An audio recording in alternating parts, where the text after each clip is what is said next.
mbulirawo. Lwaki mwe ngenda okulonda? Ogenda kwenda Museveni. Lwaki mwe ngenda okulonda? Akalulu kakyama. Kakyama kituufu. Niyo ndabikirawo.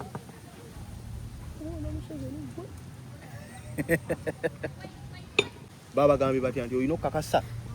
Mwere muna kumugenda konvinsinga mmwe. Kati nate mmwe nno kale ne waliwo kati binaye basajja abakulu. Abaako bali bakuyita kona. Ate amannya ago bababbi mmwe kama badde selective. Omulimu gwe labanga nga yekikonwa. Kale abagundi badde tebawagire no gavumenti. Bajenkenizi. Nedda Mustafa. Anti kugamba. Mustafa baleke tobogerako. Anti kugamba lwaki baleke. Omanyi nti gavumenti yatte ekitone kye ky'okuyimba. Okimanyi? Mustafa. Kusatu twogera ku bantu. Bantu baleke baneddembe yabukola kye baagala. Anti gambye. Nanga nti neddembe yange. Gavumenti yatte ekitone. Anti ezo kwa bagambye nga kubanga bo wale yaabwe gye bayina. Waliwo abantu abakoze abatava ku live. Waliwo n'abatakoze. Nga n'abasala ensawo. Kasukulu wagenda n'anywa gundi. Yanywa ki? Twakanyiza Kasuku tudamwogerako. Anti Anko Batto mwogerako, Jenkins Somba Anko Edson mwogerako. Baani ebyana kati. Yogera emweddira yabagiridde. Anti kati Shalom waliwo ekintu kye balaba. Mutolimu bananda babatya. Oba kugwe tokalimu. Koganti weekolera bibyo ekijja kijje. After all oli bulungi. Teri muntu yafunye ssente. Agamba nti family yaffe eri bulungi aganze nze nwerwanako. Olaba how sheriff. Nawulidde Mustafa wagobe ba YouTuber wakoze YouTube channel yo. Bulijjo weeri mwali mwagiroga bulungi. Togimanyi nti weeri. Mustafa bakanya live. Tomanyi nti weeri. Mwali mwagiroga bulungi. Kajoga kudda ku YouTube channel yo. Foga tugoba. Nabadde ntusazeewo tubagobe. Naye nagenda kwanga ate era kisolo tekiyinza obutakola makulu. Kubanga n'audience yamwe nayo tugyetaaga. Mwavuddeyo na assignment ki? Ndi kati gwe Shalom ogenda kukola bwoti. Jenkins ogenda kukola bwoti. Etuko nawe wadde bonna tebalina influence. Ate abalina abalina influence ate tebakola. Kwegamba nabizibu. Kwegamba project yannemye eyo. Nti bawadde ssente be bayise kwegamba mulimu ebikono nga womanyi. Mulimu abalema. Ngabadde ku net kati abo bajenkenizi obalema abo. Anti ejja nawe. Olaba Katonda yagaanyo gatta praise Katonda. Yagaanyo gatta pastor bwe ne pastor Senyonga. Ne president Museveni n'abagatta. Anti enseba bweti. Ejja nawe tabagatta omuliro okubagatta. Kayabo omuliro gwakoze eki? Omuliro gwe. Omuliro gwabagasse. Abantu bangi bo balowooza mu ddagala lyaffe ery'obutonde okuva edda abantu bakozesanga nkola ya kizaala ggumba. Mu India omuti guno gukozesebwa nnyo nga enkola eya family planning. Ate era naffe ku Biv Organic bangi batya okutubuuza temirayo nakyo family planning ku Biv Organic tugukozesa. Omuntu tujja ne tumulagirira bulungi bw'asobola okugukozesa. Ate enkozesa yaagwo nnyangu oil ono ayamba nnyo okukola ng'enkola ey'ekizaala ggumba ate nga yeesigika omuntu etajja kuleeta side effect. Era gwe omukyala ayina mugamba nkozeseza enkola endala ate ne zintiisa ni mutyono mulungi nnyo okukola nga birth control method ate eri reliable kubanga properties ze tezina bwe za affectinga reproductive system ate mbofu nebizimba ate ozibikira enseke ate akuyamba n'okukelenzinga woyagala okuddiramu okuconcevinga tekikutwalya na budde kuba kikola boss ku basajja n'abakyala okusobola okukola nga spermicide. Kati gwe munaffe abadde teekateeka babadde ayagala okuba n'enkola yonna munakyo therapies osobola okukozesa ebintu ebibwa. Welcome to Shalom 256 is happening with Tugamba. So lile kigambo it is happening. Omanyi sobola naguze n'obuzindalo obwange. Wabuze obuzindalo? Lwaki? Oyinza okumpa obutwa. Kati nsaa ku buzindalo bunawo obwo nga nnakuwa. Tokakwatako. Mustafa ayagala ebyekisiru byoko. Ate bya kisiru. Munnange mugenda eri ne mulya ssente. Omala ng'okampeerawo. Bw'otambulira mu nsawo. Sikyakozesa buzindalo bwa mutaata. sikyabukozesa saati mpya n'akantu akaleseeko kyakamu abafunye ssente za Museveni ate mu bujja makka kulwa kaago ogagiyuza ano kabeerako omunaguza ebintu byawe bipya buzindaalo beeka teri kuddamu wano kujjako ka buzindaalo bwammwe bwogera bbo otuwulira wakako keekano tukakwatako awo wenkalese otulina okukolera oba tokola ng'obireka ntava gatambuza bwotyo buli mu abiri n'amateeka ge gwe wali olya sente naggaana ng'olya sente naggaana kati nange teri kuddamu ku buzindaalo bwe teri nzija n'obuzindaalo anti nabwo buconnectinga kuli ku kamera bulungi nnyo si bwe kiri era nze kakujja gwe tokwatako obwo bwakwogera buki Mustafa kati mbantu abayinza okukwota ne Shalom mwali mubayinza okuwa obutwa ate wawalidde ssente nga simanyi kati tumuvinga consciously gwe yampadde ssente ate nze nzigaba. Welcome to Shalom 256 is happening with Tugamba. Kaswe Chigambo, it is happening. We are also Shalom 256. And don't forget to subscribe. But I'm not going to subscribe. Akadeka sek that you get notified each and every time that we upload. Eyakanda boguso senze Shalom Hadadi Kawesi goli mukulaba goli mukuliriza. Eyaka abafunye ebizibu bakabamukomera abakusiba akabamukoma akafuna wifi. Oli ku Shalom 256. Don't forget to subscribe gwatanaba aba subscribing tuwebaza nnyo tugamba your story matters ye tagline ya feva omubala bomba ku set siba konze kanana abangasha mubera ku set munange afuna kajuisi nywa katonda beba ideal snake care abasangibwawo kira kyali wajjala road opposite Prime petrol station balongose ngato repairs okutunga ngato resizing ngatebadde yakuleka obanga agula ngato nungi naye ngekulebera we ngato nungi naye nga ekunyiga tosuula ngato omukwano that's what jidabiriza batunda n'ebikozesebwa ku ngato nga obuguwa carpet sine sole empya kwa kusimu eno 0770523920 0770523920 beba ideal sneak care bakimanye ngato okuvaka mu office tosuula ngato muganda nga olwokube kunyinga olwokube ekwocha obenga ate oba bulungi ddala leero njye Mustafa kanya assalamu alaikum wa alaikum salam akwate mu kwako mu ngalo akuba salamu yote gana muli babi nnyo muli bagala tukole sho nga tambulya ku mulamwa sagala ogere byanjwanjwa what defamation is a very big case banna njala muntu wabiri tusakula ko musango kitwagala ekyo kitwagala kati twefuula abatamanyi ne kati tugende mu kooti twanika obuziina mutegeere mutwanike ki obuziina mutegeere nisho tushalo ngana twabanyigidde nnyo ate kwe saakunyigidde nnyo obantu oli muntu mwanyigidde baani kati waliwo kyakunyiziza kyakunyiziza the first place kyakunyiziza ekinyiza okulya sente si ekinyiza kati waliwo ate abadde sente nga wagenze bali arrogant nnyo kati waliwo gwe nawulidde munnammwe mugera bwe mukola emirimu yagambye teyeeguya abantu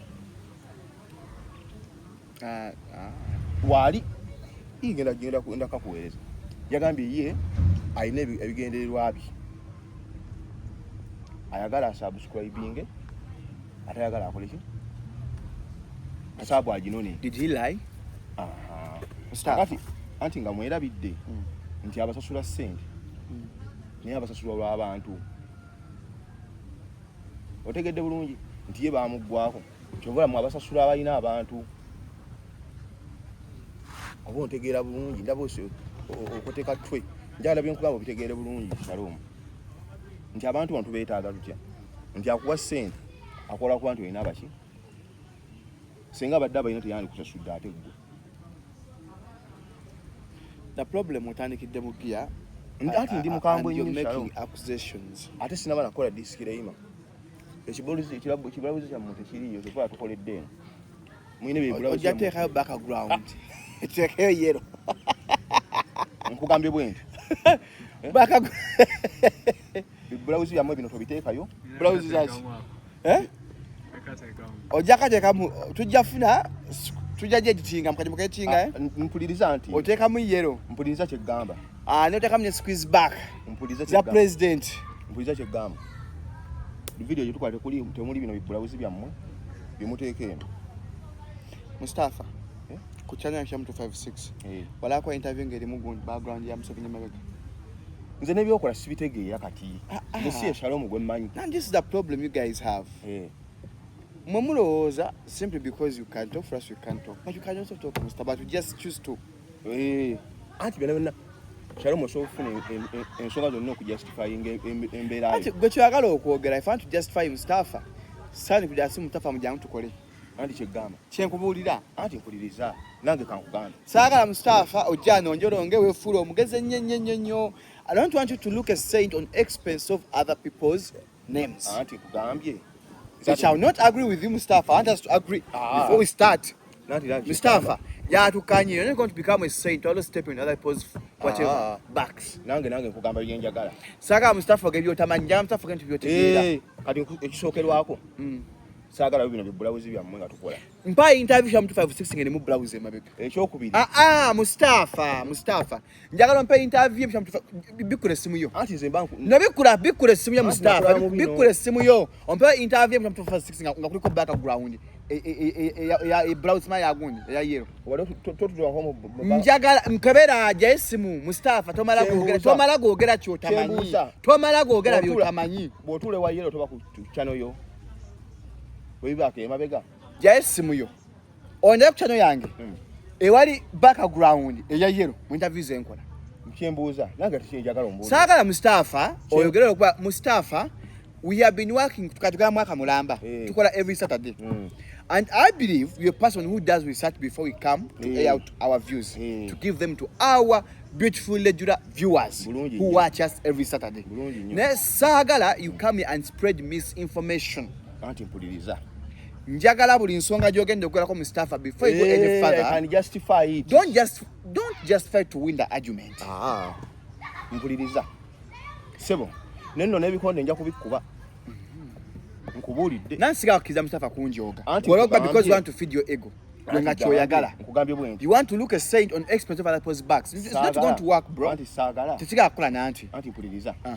Nga wembyogedde obiteekayo. Chicha na intazemu. Anti kati embeera ndala. Anti bonyogeye siru nja bisalamu. Era se kakutanda nja bisalamu. Kati tuogere. Yes. Singa ogere ebitajjanse ebinvulunga. Ebisigo obuchayimbala iba fashion 256. Ebiraga Mustafa. Anti mpuliriza tojja kundeekanira genti ogera. Wakola procurement. I'm a student of journalism and mass communication. Mpuliriza. One, you're supposed to be accurate, fair, balanced and unbiased. Nkuchaziza kale. Nenza Mustafa kange. Sakalo kange Mustafa.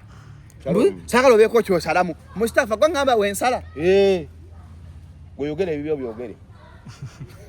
Yogere bibyo gano bisalamu. Gwe shalo nkankubuli. Nkugambye bwenu. Teri kino kibulawuzi. Ngawe mbitadde byo. Tujja kiteekamu. Ate njagala nseekemu kati njagala Mustafa ofe tumbizi. Njagala ofe. Shalom. Ate njagala utavyeno beko saa 2. Nga wenno ojudde yero. Mustafa okola naffe nawe oli mukae. Kankole gantambi. Mustafa oli waffe. Sibegana. Mustafa tukola ffenna. Ati sibegana naye Toka Mustafa sokenda kulya sene sigamba. Kati tuliko. Mustafa. Solo kulya sene sigamba. Ati neewunya nanga awo tuvola nguzo obunankani bwange. Toka Mustafa nsoro kwatedde ne go musajja nge tene chano kuva kugumukanana paka niwe tuli. Nengu yako tande Mustafa. Ekyo kye wakoze. Kyova nguzo obuzindaalo bwange. Neewunya Shalom kiwono. Ocho kuwa obutwa. Kamitafa nso onyamujoza mute musoro kutta. Kati lwaki olabo yasende nga simanyi otulotya ku movement nga sitegedde. Awabadde otegedde.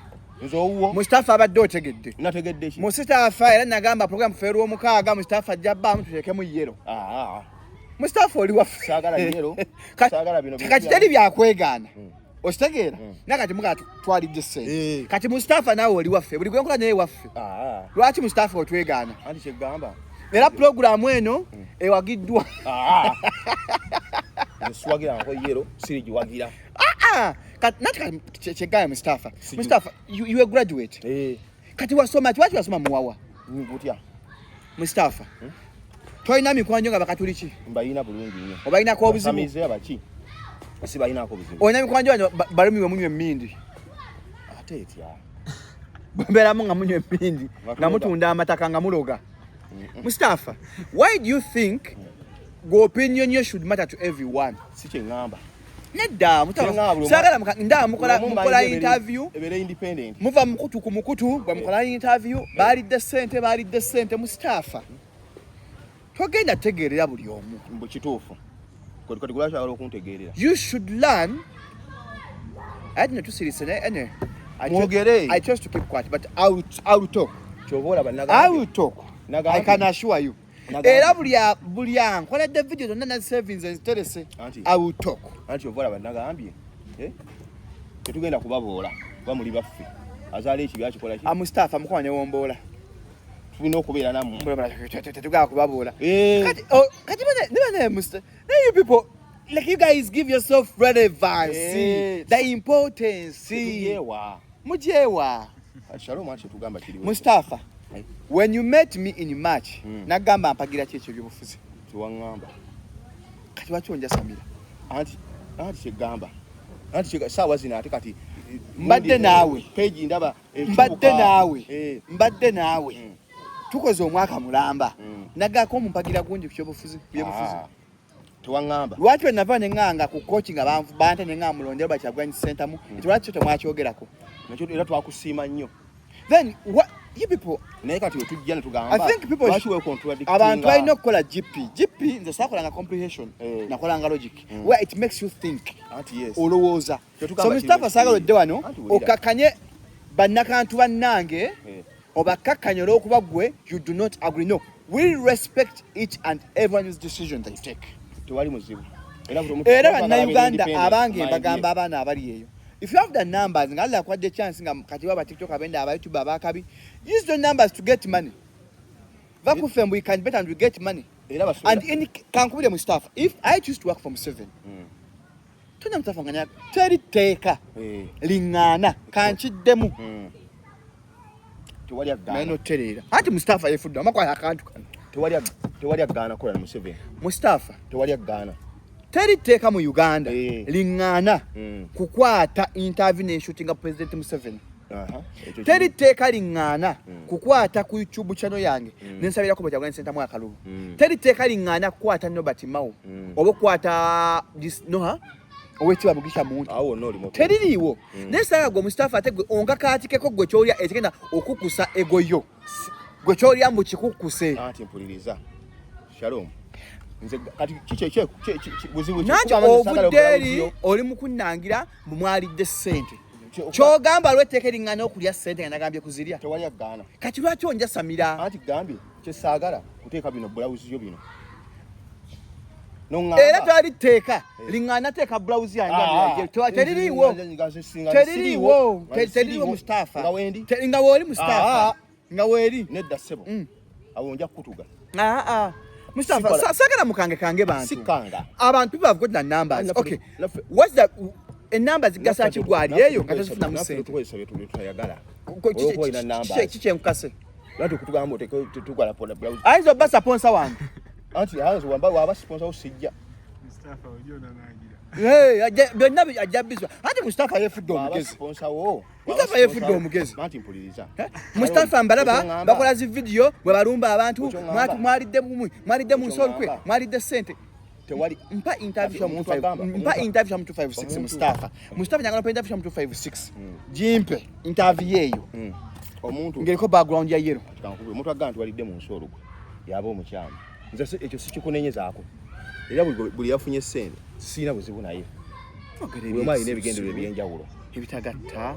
Bwe mali n'ebigendererwa ebyaki wano kyemba nkugamba nze sibyagala sibiwagira gwewagira ebintu byetewali akola ki shalo muntu nno sigana kuwagira gweoyagala okimanyi nti aputu nawe tewali muntu amanyi gwogenda kulonda gwokola ki nze mumanyi gwomumanyi kati lwaki ate mulumba bano abasazeewo bo bakola ebintu bye balina okukola lwaki mbalumba ababalumba balina ekikyamu abantu bakola video ku video batwambaza dda yero nenda nawe medde ka yero wande mu ka yero I looked good kalungi nnyo amwanyumye nakulabye oli wano mu nsonda ne bisinga video tambula oli wano mu nsonda wanyumye kati nzo obuzibu bwammwe bwonna bunnyina nze sina mu abantu balina okumanya ekintu kimu kino sitwago tebagikaka muntu era waliyo abagirimu nga nishe tebagirimu naye ng'olupepo basobola okulaga nti bagikola ki bagirimu nti bw'oba ovuddeyo omuntu n'akola ekintu mu lwatu Katonda aba abayambi ne mmanya waayimiridde ekyo nze nkyagala nnyo era sina muntu gwe nnenya olaba TV BBS si TV ya Buganda kyaga kampani za President Museveni eziraga eyo nga temugyogerako anti kati eri kampani kati si company anti ulira Mustafa anti labayo Shalom 256 mijabu is a company it's a company naye enjawulo weeba nti ogiraninga omu wano ku state ontegedde bulungi eno kama yene ba director anti tebajja secretary director we bali tebaba manyi yes otegedde bas chokamba tomanyi ba director ba BBS tomanyi aba BBS tomanyi aba director anti nsokwanga sagala obusoza bwe I don't want you guys lwaki musosola mawanga n'emyaka n'ekikula tetusosodde NBS eraga campaign za President Museveni nga temugyogerako anti wali agyogerako TV zonna Mustafa ba pastor bavuddeyo ne basabira omukulembeze w'eggwanga tewali abalinako buzibu ne pastor Bugembe bamwambaza tewali alina buzibu anti banja abantu banene balina obuzibu bafollowinga abantu kibinye ekyo okola ki followinga omuntu batya kyotegeeza nti wanti ogoberera omuntu nga tomanyi genesis ye tomanyi bigendererwa byo kusooka ekitegeera gasonye nti abantu omuntu asobola okujoininga company naye nga mission yayo tagikola ki tagimanyi najoininga olwa bino byalaba kukyobana sina muntu gweŋŋamba yes sina muntu gwennenya nti wagundi walidde sente no Kachoga Mustafa abasumba tebandivudde osabira mukulembeze balina osabira kati lwaki ate bannayuganda abassa ku ntandaalo anti bannayuganda tebasoma byafaayo bannayuganda ekibambe tebasoma byafaayo buli egimu wabeerawo abagiyambako nga balya teri egimu era Mustafa singa mwambire bakyagwanisa tamunye president wa Uganda tebande musabidde abasumba. Or do you think if Robert Kyagulanyi Ssentamu wins, wouldn't he be having opposition? You know kubaawo. Ntegera argument yange Shalom Wade. Nti buli regime ebaako abagiyambako. Okitegedde either mu bulungi oba mu buki. Kati mwe musazeewo giyambirako mu bubi, which is okay. No kukusalawo okwo. Ate kati okujjawo bana abantu abakuwuliriza atakumanyi. Shalom toli bubi. Kunza akola ki? Era neewuunya sere makazi osobola okugula. Kuba honestly bana abantu abo tebakumanyi. Ate at least nkola ki? Tusigwe muntu ali awe yeeyiya. Agatta obulamu. Neewuunya what forces you. Okugamba nti abantu si kyabeetaaga. Nina ebigendererwa byange ng'omuntu. Bwe nagambye. Anti we driving akati. Anti we driving. Olaba beke basala ebigambo. Olaba. Anti kati we driving. Kwa mutye mukyalako ebigambo. We mutyo. Temunnabeerako nammwe munnammwe n'agambye. Eyateekako follow ye wadde embojjo kola ki? Tonnakiwulirako. No, ayinza obba mutuufu. Yes. Mustafa. Tuteekayo interview. Onze teekayo interview. Nenyumira omuntu kati. Tugambe interview ya leero. Waliwo agenda subscribinga because ajebe leero. Yes. Naye senga tuddamu ne tukola interview endala ne tutwogera ku muntu kyatakkirizigamu ajja twala ki? Saagwe. So ye aba teyali wuwo. Kakati anti kati kyenagambye wali mu kusooka nti abantu b'oyina abakufollowing kyekikuweesa essente. Ndisenga waliwo tulina abantu. Okyoga page yokukola yeri ku internet. Nti ekikuweesa abantu. Nti osasula omuntu nga kyomusasulirako kiina. Kakitegeeza bonna abo basasula abantu bafune essente b'abantu abaggwako. Mu byonna byonna bye mukola abantu mubeetaaga. Talabye wano. President Museveni adde wano. Makindye talabye abantu abaddeyo abangi. Nkugambye bwe nti sooka ompulirize bye nkugamba. Nkugambye mu byonna bye mukola. Mpuliriza abantu mubakola ki? Mubeetaaga. Mukulya ssente oba mubutaalya oba mukubawaayiriza oba mutabawayiriza. Ye lwaki mwagala nnyo kakasa? Mustafa senga twagala senga twayogedde. Mwogera. Nze na YouTube tano yange senga. Waliwo no gwenalabye ono munnamu ono olubuto ayogera nga ameza akamondi. Ono omulala waliwo ono omulala awo. Simanyi taweza n'abantu ndowooza bisatu. Waliwo omulala ono waliwo bako kono waliwo ate nnyo tambula ne kana akampi. Togenda ye Mustafa. Ati okugamba ate okumutegedde kugamba. Simulaye togenda yeyo. Ninga mumutegedde. Simutegedde togenda yeyo. Tomutegedde? Ne togenda yeyo. Ati kugambye oyo namulidde ng'ayogera. N'agamba ye tabbo tebafaayo naye nno nga ye agamba tebafaayo. Simanyi talina ne page eweza emitwalo ebiri. Olya Mustafa, I want to first agree on one thing. Omuntu, what I believe nganze musiru bwange has a right to support who they want to support. Exactly. And they have a right to choose the side they want to go to. They choose to be pro people. It's their choice. Sirabuze wonna na muntu yenna alidde ssente. Kyangwa oli mu bavuma. Sinamu. Waliwo abasaana okuvuma. We bali. Walabye munno ayogera gundi Lance Kopolo ng'ayogera Oluswayiri. Uncle Eddie. Asante kama mtevela tele. Lance Kopolo yafulu Yani? Lance Kopolo. Sendi. Wamuulidde. Uncle Eddie senyu kutumiddeko. Mutumiddeko Lance. Na jua Kiswahili, bali na jamu Luswahili. Nange nkutumiddeko Lance Kopolo sendi. Uncle Eddie sendi. Namulabye. Lala kisasa. Vipi? Namulabye. Wanaingia. Wana interview kwa ushutinga Mustafa. Bwana Kali emilimu kazi. Mulaba. Uncle Eddie sendi. Mifanya kazi. Nguvu akwasiza manyi namulabye nguvu gemanyi namulabye ngo Luswahili apika ndoza tebwa mugambye making sure nti ennimi zonna zitegeera so Uncle Eddie sendi unatumia yako one sendi yali kadogo mu maji ngono owembizi Kayibanda ali kadogo Kayibanda abadde tulaba na interview za mmwe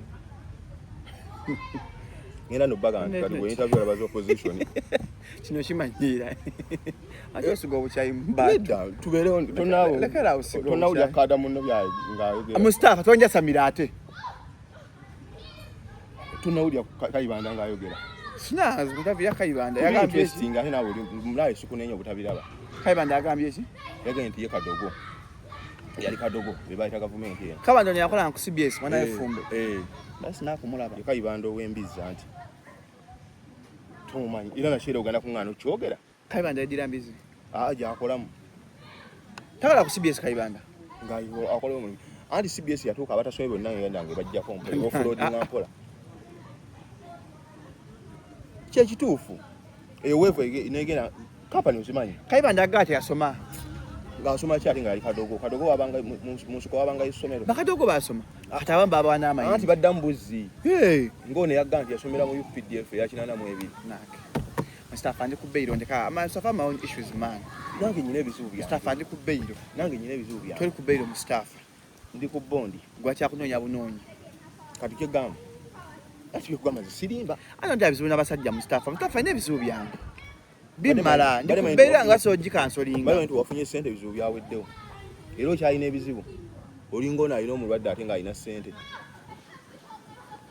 nadimanyi ke mwafunye sente bizibu era nadimanyi nti ono mukazi woono munnammwe bamutwala Dubai ono wakati nga manyi nti ate munnanga omukazi wa gavumenti gundi nali mukada mukazi wabeera ate nga mujjanjabira wa kati olesa tumaze okwogera ebyo are you happy now over what what you have just said nimbye does it make you feel happy nimbye kati no kankuwulire fena tunyigirizibwa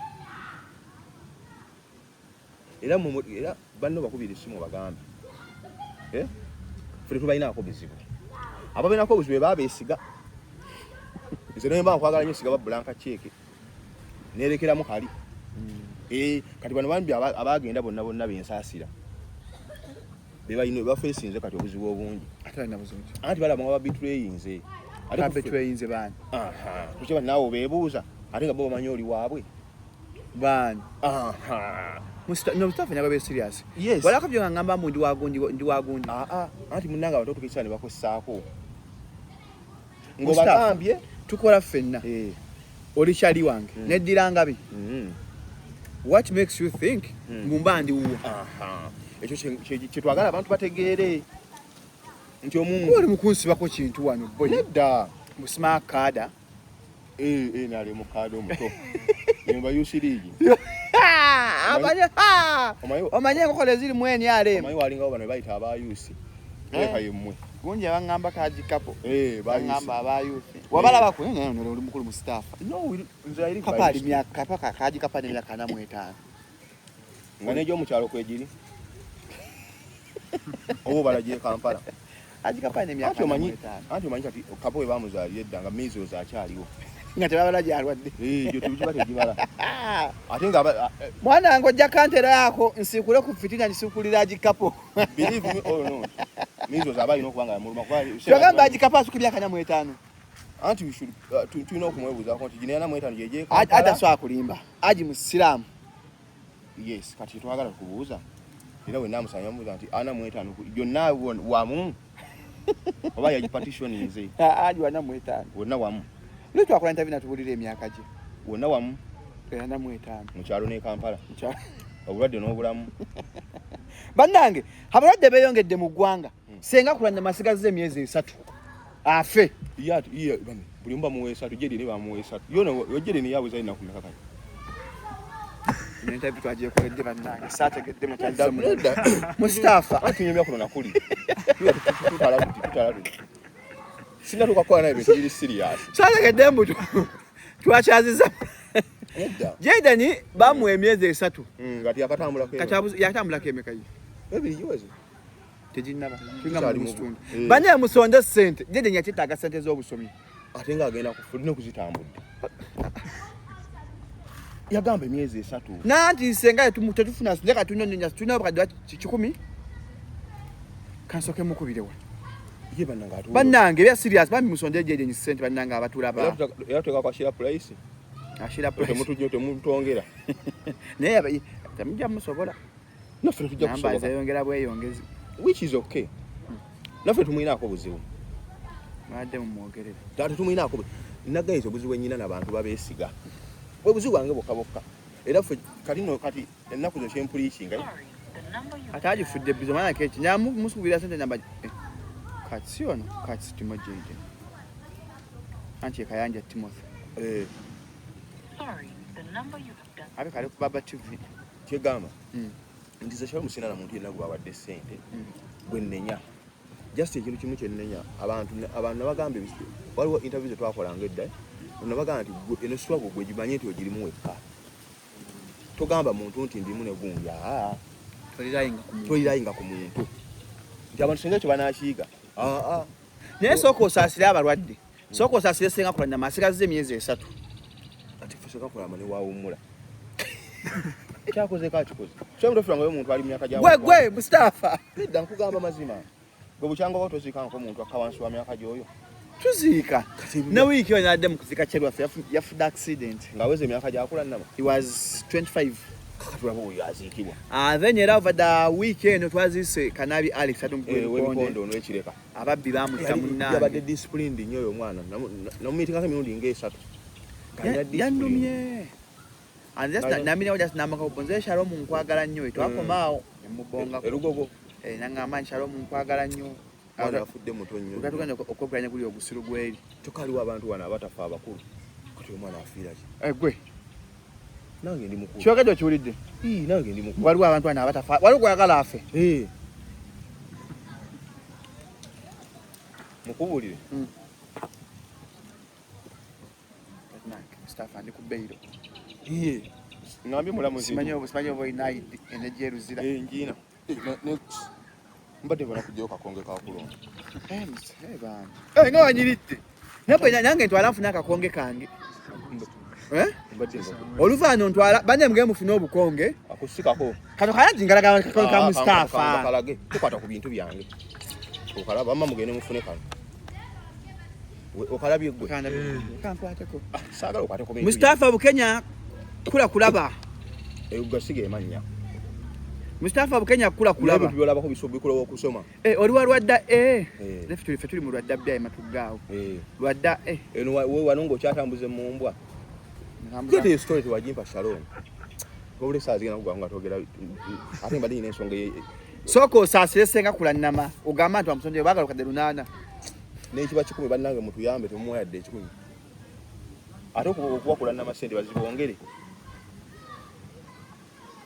aho bali omanyi sente gavumenti yakamuwa okumujjanja bamwadda sente basagala bamuwaayo 3 nina mwe byakubidde Bobby akayimba akaleke Mustafa nedda.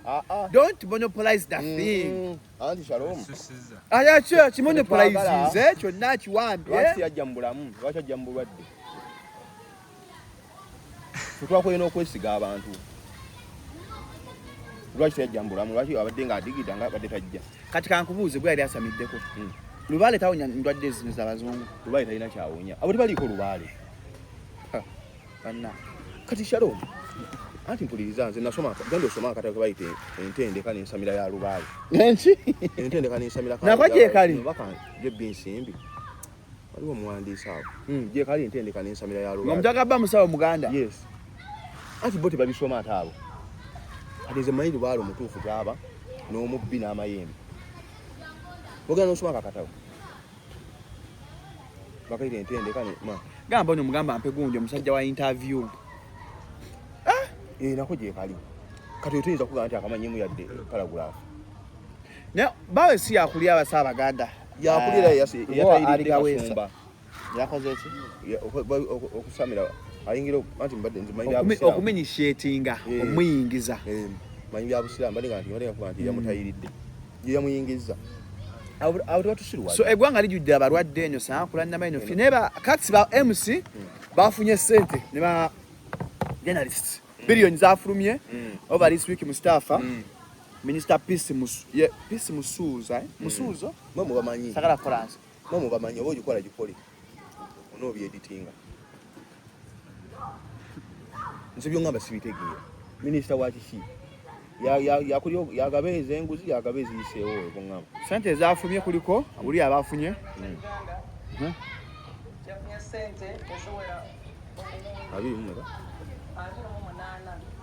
Ano jakateekamu awo mukiyamba banabitone okwekulaakulanya mwabo banabitone mulimu abayimbi bayimbi bafunye mulimu banakatemba abazanyi bebakiko sinema beba senkubuge oba abasizi b'ebifaananyi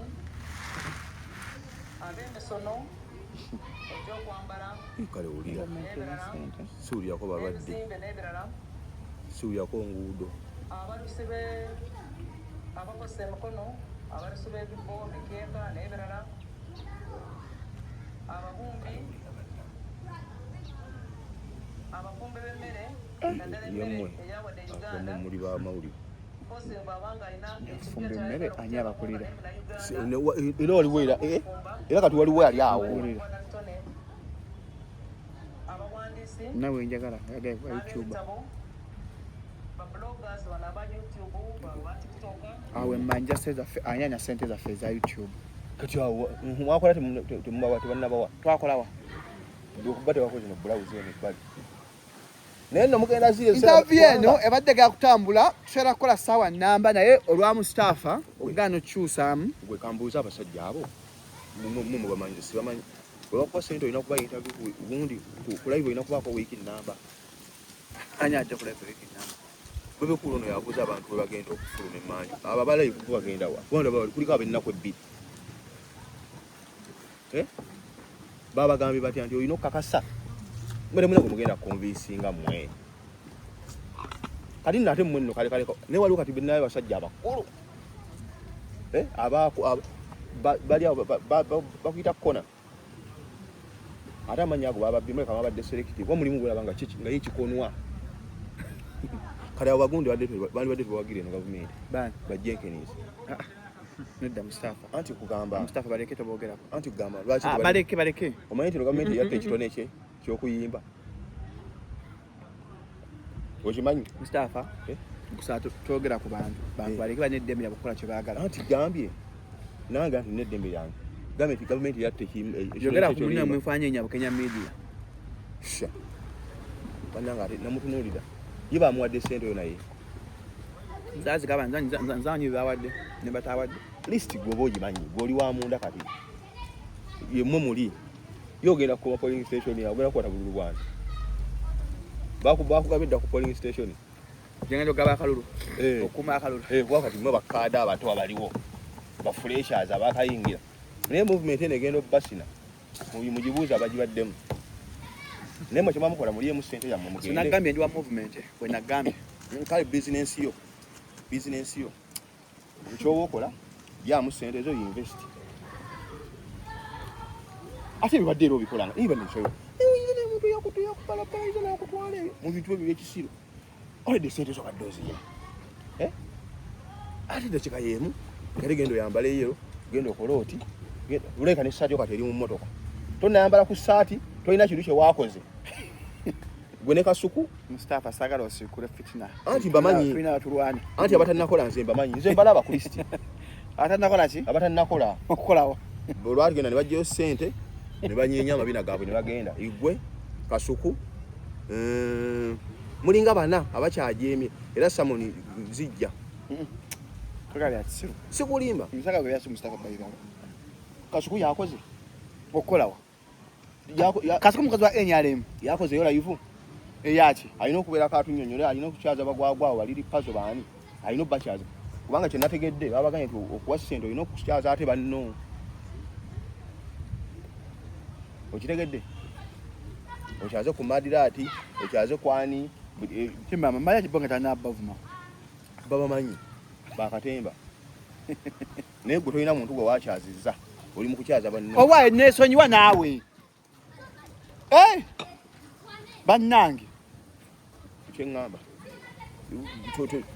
tolina muntu gwe wakyaza kasuku bukyayi mu bantu nje njogera kituufu togera kasuku togera kujje togera angaitsende tobogerako kati njogere kwani shokege ne maso ngatobogeddeko kati mpa abalala baani kati bemba njogerako abalidde kasente mugenda ku teri de cent ngali mukola people paid for airtime gwe tolinayo sente zoogaana kati onobanga ono yawola lwasa nawo kasente zino ne muddala gw'embizzi ate ono bamaze omutayirira yeta nakusira mukalwasa yali tannaba kati abwana basasula era nazimusanze eri ku mbizzi ate abagiridde bwe buzibu bwobwo kati abagiridde anti kati kyalo mwaliwo ekintu kye balaba gwe toliimu banandaba batya oba kugwe tokaliimu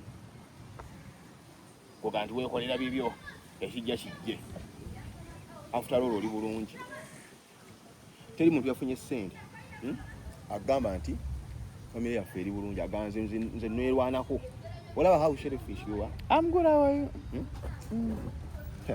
oyagala abakazi wena nooti oti amannyo akulinga amasavu kati oyo omwegombako omukazi ambuuza shalom hawaii nenzala Mustafa alinaku obuzibu Mustafa olinaku obuzibu Mustafa osigadde era omutaddeko amaaso ambuuziza hawaii shalom naye kati wakanyogera n'omukazi nga nigayogera n'omusajja nga gwe mbadde nkugamba bani osmilinga mukko how selfish you are buli gwe nabingi bawadde ssente agamba nze mundeke bannaye nyina ebizibu byange muleke nze nyina byengoba tagama buli gwawadde ssente waabwe wali ali omunaku buli yalidde ssente era kyovala agamba nze nyina ebiki ye tagamba nti ngaffe family kati gavumenti etusootinze oba nze n'emikwano gyange naye agamba nze nyina ebizibu byange munaakomya ddi okuba selfish gwe weerowoozaako wekka neewunyiza nnyo nze obutamanya nti Shalom ofunye n'essente n'essimu yadde kammezi ogamba nti ewaaye nfunyeyo kasa wandikako eri eyaffe eya bulijjo mba ndi awo ntambuza essimu eno okulaba nga mwambadde yero nga wonnawe mwali wonna studio wani namwagisiiga yero olina video nga olina ekifaanyi nga nyambadde yero nga wemuli waliwo yero ati nze wemba sigenda musaba ate sigenze musaba mba nunamungi biva organic natural product esangibwa mu Mengo Office Masengere Mukasa Road kwa ku 0752 627 bajjanjabi sabutonde mmere eddagala family pan ya nacho weri abalina omugejjo omutima oguluma magumba sinuses allergy kenda yabenga afujjanyo nama asajja weka call kamwe 0752 627 staff abantu babajjeko ebirowoozo abantu tubeegalira babajjeko ebirowoozo abalabe nga abataliiwo temulina makulu balina imwe oba mukola ki mukole ki buli mwakola kyakola ki era bano bagaba ne Mustafa teweesiga muntu abotogenda bali support ne bajja kufeintinga bajja kuzirika alabe Shalom yera ge banne ate nga temwakiteesa ako temulina ne memorandum of understanding bala abantu baveeko bano bakozi ba sente ekijja kye kikola ki kado ono wa DP ne wa muwa sente era akeera kwambala DP yagambye talina limit sibo ngambye ngala byagala okwogera bwe ziba sente bamala ngamba tukola anti wangambye when you're looking for money no obstacles ogenda kuba ng'oli ow'ebisiyaga chikeni anti yagamba nti wabaawo sente nebekabakabine era asobola mpulira omuntu mpuliriza Shalom twasoma Luganda takyogerangako kati mpuliriza bajja kusiba defamation yes yiye ebyo byenjagala omuntu akola statement nagamba nti bwemba nga nnoonya sente tiwaki kisobola kukola abako nebyatakola ati kati omanyi Oluganda abako nebyatakola mbuuza nze kugamba nasoma Oluganda ndumanyi tolumanyi ndumanyi kwanga waliwadde otegeera statement kyetegeeza nti oli agambye nti bwekikuba kunoonya sente buli kimu kisobola kikola ki nga togamba talidde bisiyaga talye bisiyaga agaye buli kimu ekisoboka by all means anti kati we have limit anti yagaye talina limiti bwenomanyi Luganda kikulu gwe opakanye nebintu byotamanyi Shalom nze kubakanya nakola Oluganda era omuntu akola ayogera ekigambo kimu nemmazi kitegeeza njoba leero aze kuwayiriza mpayiriza ki Shalom omuntu wagamba bw'ati nakugenda mu busolo twatudde wawa omuntu wagamba binatugenda mu mbugo nti by all means ngenda kutuuka e Masaka nja kutambula oba mbuuke kati oyagge nti anti kikyogedde kinene nedda nti oli wagamba nti nze ngoba sente kyonna ekisoboka by my means ofuna sente ekikola ki ekikola si sina boundaries bw'otegeera ki walabye ku bukongo obwafulumye nina obukonge bwe nalabye oba ne wabulabye omwana omuto akomwana omuto bannange kiri wano ai bituufu basoka ba bukonge tebannakula anti ogenda kulaba n'endiga ng'eronze akakonge kagenda kujja wano waliwo endiga oba beeka nafunye ku bukongo obwo wano ogenda kulaba endiga ng'eri wano waggulu wano maana iso wano anti kati wano wetuli walizibu nnyo Shalom olaba wennondera owezeza n'emyaka egironda bijjo manyi byokola bya kito si bw'olonda nondera ku consulted school awe ntinda kati ogenda kulonda mbuulirawo nga lwaki mwe bwengenda okulonda ogenda kulonda Museveni lwaki bwe bwengenda okulonda akalulu kakyama kituufu naye ondabikirawo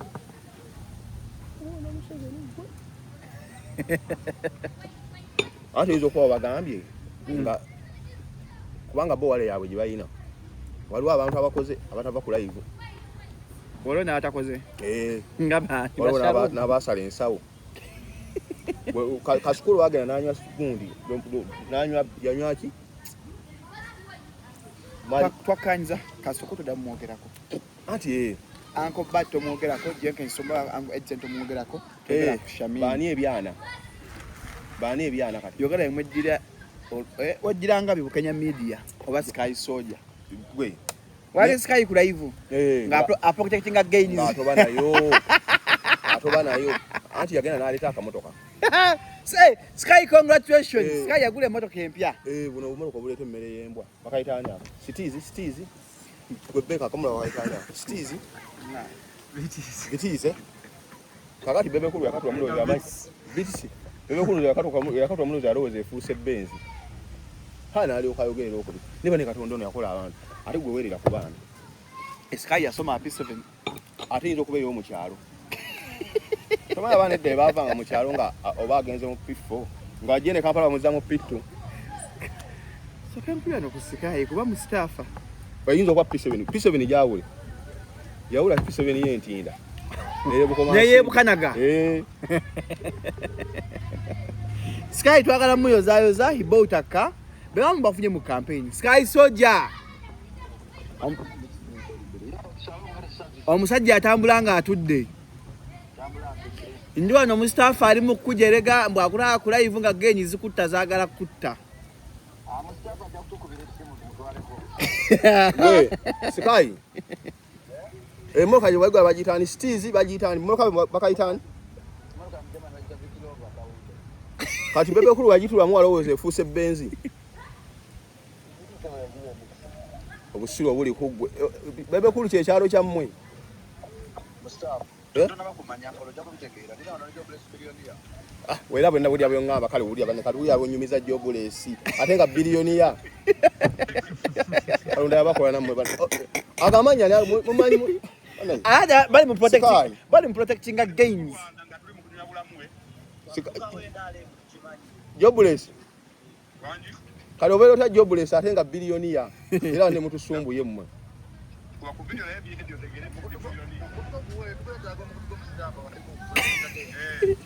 Nze ekirwa kiyitibwa baasi ne wenjirengerako neegoga. Ate Mustafa by the YouTube channel.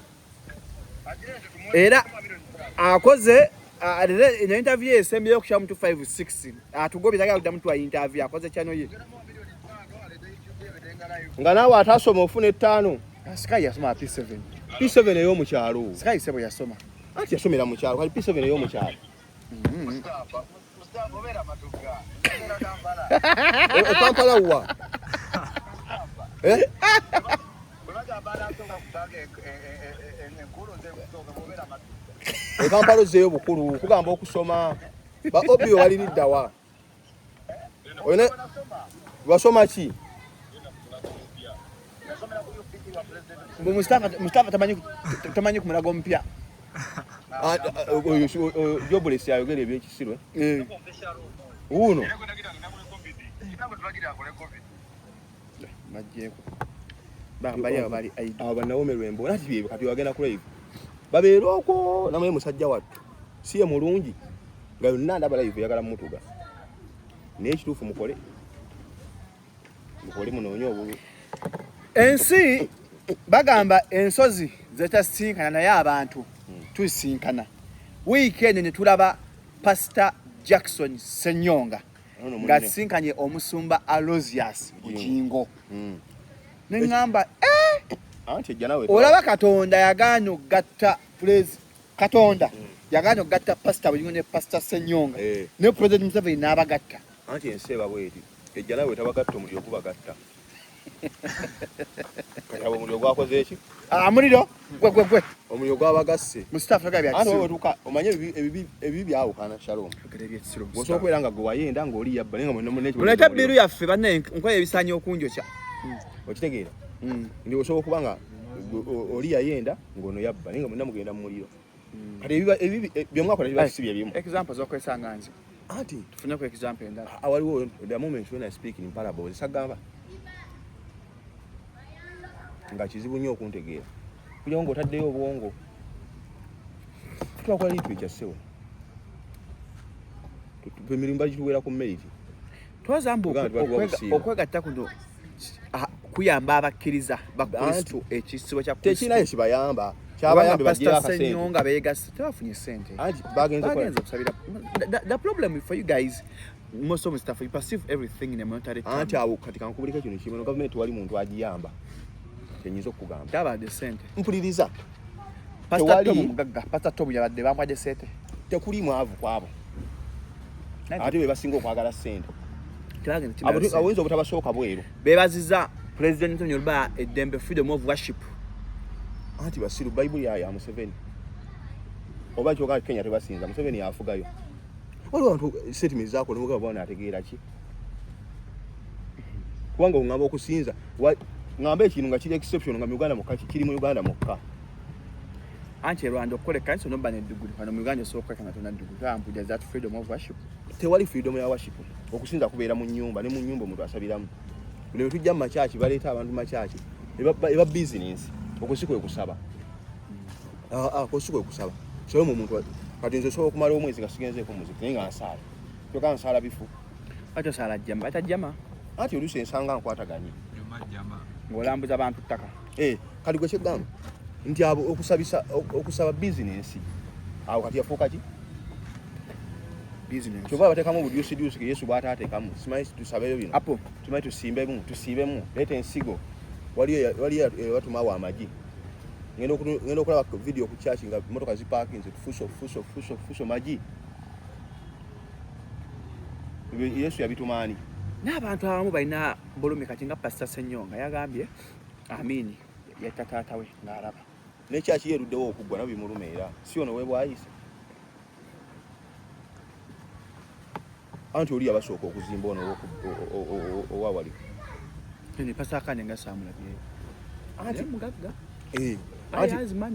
anti ono pashaki ono bagirogera ku fula esooka weewayise wali umeme tebannagirogako eruddewo nze P7 ng'eri awo ate nga yafulula eddogo alina P5 anti kati olinaku talina buli wiiki abayo n'okadyusi k'okubba alinawo yagi P5 omanyi mwaka we yagitandika nga ne ono buyondo Africa ddamuli yakyakolayo ku siku gundi buyondo yani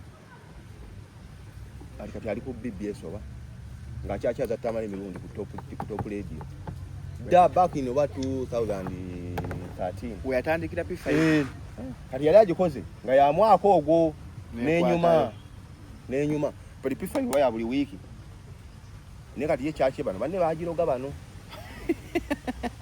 atasa kuroga kyaki yamusumba anti gova ku kyaki ng'emyaka 3 eri ku musingi kino ekimeze kiri eno ku kkubo wali okyako nga bakyonga nze sobe P7 nga kiri awo naye yagaziwa yafuna extension ava konte anti kiyinzika okuba nga kyaki Katonda bamulabikira ereme kuggwa abantu basigale mu ndowooza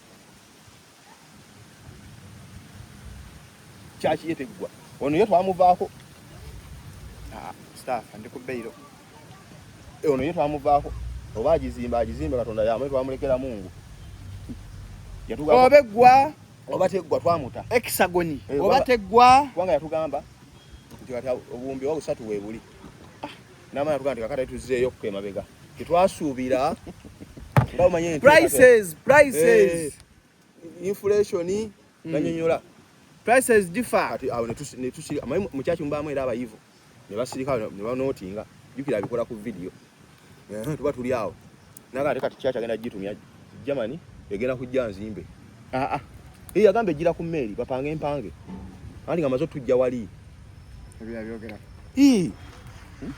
ngama nze nnimba ndi musajja musiraamu manze kivinjirako omupiira olabo nga ne banno tobalaba tunaa ku live ya Sky Soja nga malako ewiiki abakyawa bannange mukali kunde televiziyo natoka bya kisiru andi badde okunyonyola n'agamba kyaki agenda kulinyisa nnyonyi bajeeta ku kidyeri kuki mumutambuddeko kimanyi n'agamba nti agenda gireeta baleete tooyi wali nga maze gizimba bagituuzeewo baleete ekikuuti Mustafa tusobola okwawula ebyobufuzi n'ebyeddiini bisobola okwawukana oba how best can the religious leaders move in hand in hand with the politics how best can they live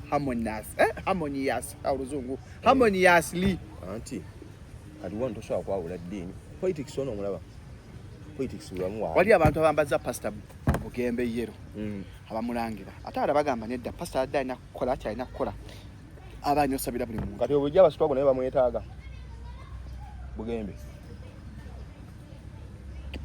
bane abasitwago mukwagala nnyo abantu mwagalamu ate abatajja waliwo nga tegenda bayamba wawe bamaki tutwagala abantu naye waliwo tuteegomba kati baali bamubazeeko ki ennyo kyayinza okupuushingako atasobodde okuvamu ekigambo kimu nti omuntu mulwadde yayimba akayimba mutuluyambala engule olutaalo mwenna muli baana ba Luhanga mubeere mirembe temuyomba tuluyambala engule politics omulaba tosobola mujja mu ddiini n'eddiini yennyini politics oba bagirondamu omukulembeze akulira yes nogamba kinagamba kyali omuntu osobola okusanga omuntu twaba nti essaawa ezo tebazitunda ebeswala naye ng'oli tavaawo olaba oli akayanira kwaziina nga ku muzikiti yagwaziina kunasanga wayaziinye ayinza n'obutasaala addamu bya teyazaatudde bulungi alufu saaganye okuvaayo oli nga mwaziinyi naye ng'alaba waali awaawo kyobulaba nti abasajja abamandira ennaku zino Angola eyo nungi nnyo Angola ennaku zino zalisa okukyusa obukulembeze Angola erwa erimu West Africa South Africa bikyerimu kino west awo si south one north ne kati ennaku zino ekyusa obukulembeze kati ennaku zebajjeko yabaddeko mu Angola tosaana bitegera kuba oli yabaddeko yavuddeko ne bateekako ono ne balonda ono omulago babadde kati wano ensi gyabandi badde oyimirizaamu nga mu Afrika ndowooza Madagascar wano ensi esinga demokrasi ya Ghana anti demokrasi ali bwati kyalo mwali abantu Africa kati olaba gundi eno Madagascar ndio ndowooza abantu emitwalo nga 10 ntono kazinga ne buli kimu gyekiri omuntu atuuka n'okkuba essimu n'akubira poliisi essimu ejje n'ambulensi ejje nga ssimu badde naye nga ambulensi givunaanyizibwako tutuukawo nti singa tetuukawo nga ddala kituufu abaddewo oguba gwa naggomola Madagascar era banoonyeza nti essimu yatuukidde kwa nti ku Shalom yanegerekitinze nti Shalom jangu soko ansalinge kyovala okuba Madagascar ogende South Africa tewali visa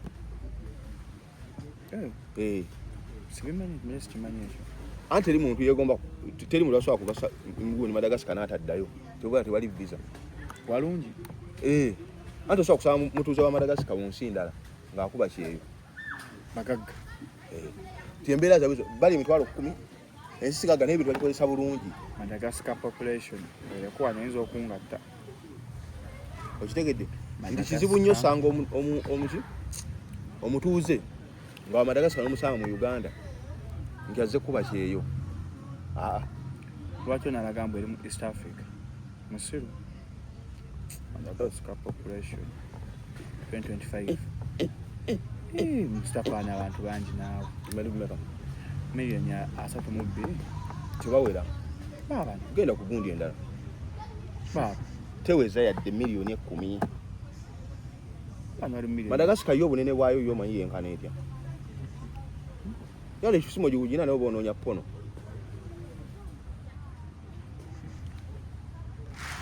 bebazaala basinga abafa mu Madagascar kati bo kye balina era kizibu nnyo okubasanga nti omuntu ng'ava mu Madagascar n'omusanga nti alemedde ne mu Amerika tebalemerayo bino bwe batadde ku bannayuganda kyokusaba mu Amerika kati basabye $1 mmeka mpitirivu nno naye kye babadde bategeeza nti teri muntu asobola kuba n'ezo ssente n'alemera mu nsi ye logika ali emabega okitegeera nti omuntu okusanga nti Shalom alemedde ebusiika nti mitwalo 10 kitegeeza omuntu asobola kuba na mitwalo 10 n'alemerawa omuntu akwese mukutu gwe kusasa abantu airtime sente omukutu gw'osobola okufuna ssente kubanga eri omuntu atafaayo batunze embizi oba atunze eki nga yayagala ki ssente kati yinza okubanga ekategole gy'ogwamu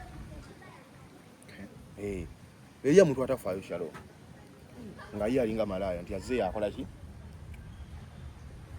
azze ate nabo abantu Katonda abatonda tugamba nti era togamba mu nsi nti wooli owubadde nti oliwo bwomba banno muli wato eriyo n'aba nga muntu ye gyali nga yekikwatagana n'essente tafaayo baani azze obaani afayo tovuba mala takubuuza nti onaabye wasenyezza yajja muza zisuulawa alinza okubanga ekategole gye mulimu mala tabuuza onaabye basenyezza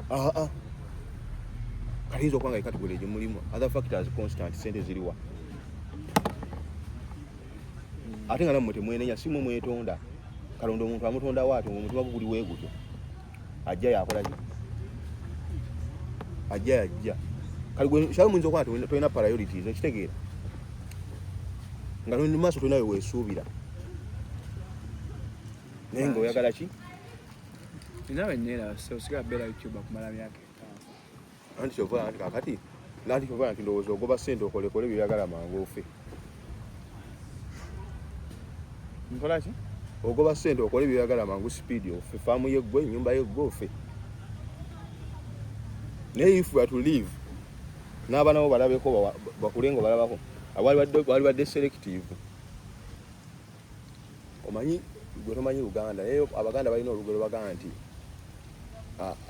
asogola atali wuwe asogola aligguula omanyira si yenna nnyini booli bakola atya mu Luganda asogola atali wuwe akola atya anti omanyi nti omusajja ono gwayendako aba n'amaanyi buli kaseera kati gwe mukazi wo kati gwamajja ite omwegattako ng'omusaasira nti nenkya waali muntu wange okitegeera naye gwofunye kati Sky Soldier bajja bayagala mukakasa yuga tasubi tamanyi lwanaddira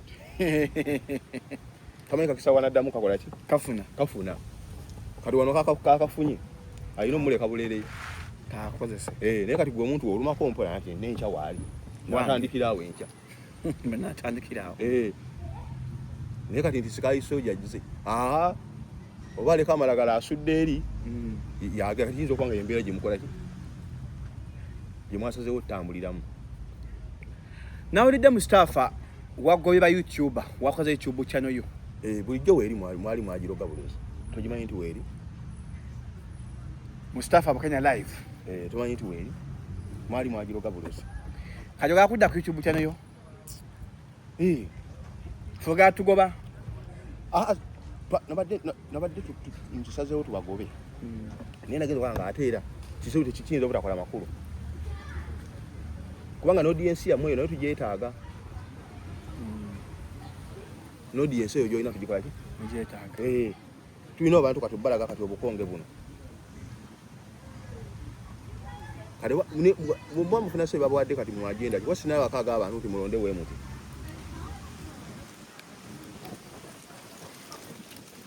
mwavuddeyo na assignment ki ndi kati gwe Shalom ogenda kukola bwoti Jenkins ogenda kukola bwoti ekikubo nawe bawadde bonna tebalina influence ate abalina balina influence ate tebakola kwegamba byonna bizibu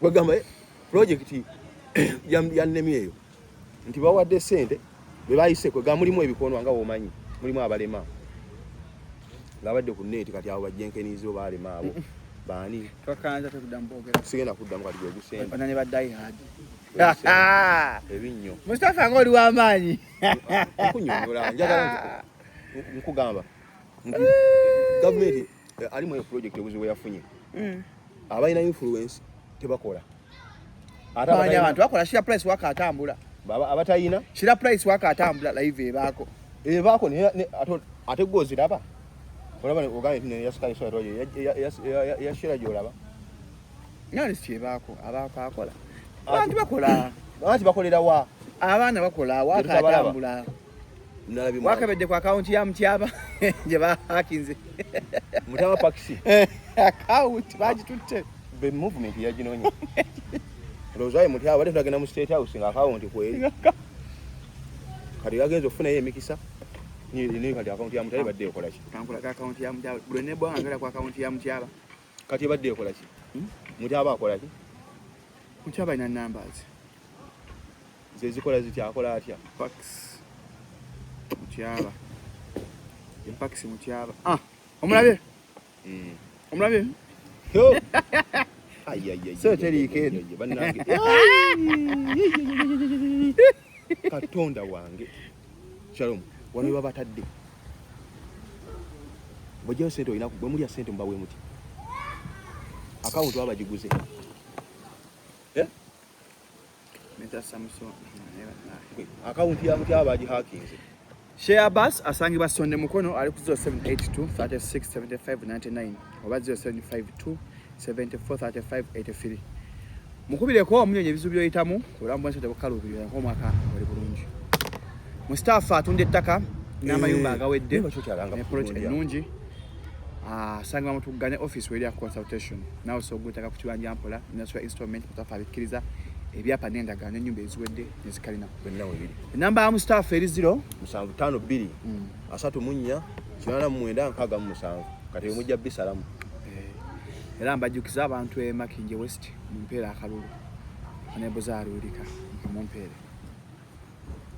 Nakawa East mu kampeera mu Fumbiro Waiswa mu mpeere akalulu Alex sibula abantu gende abanne okulonda nga 15 nange njogera wayi kwenjagala bawakalu ndi wagundi wanuko sitambulera omayiwe mbajogere wefuula ali bize nnyo sebo sitambulera era abantu mu 15 bagende balonde ki ambulera wogiraba ojja kutegeera mpola ensi eno ambulera kyasobola okwatula amaza mbadde nanga nange business katoyogera mba nanga business sente simujji obuzindalo mujjako tumaze taata onjako obuzindalo sikubanga nkuwa obutwa ya Mustafa yawunga kati waguza n'obuzindalo bwo tokwatako baba tokwatako teri kuddamu kulya ku muzindalo gwo olumala we bati musiibe bulungi musule bulungi mweraba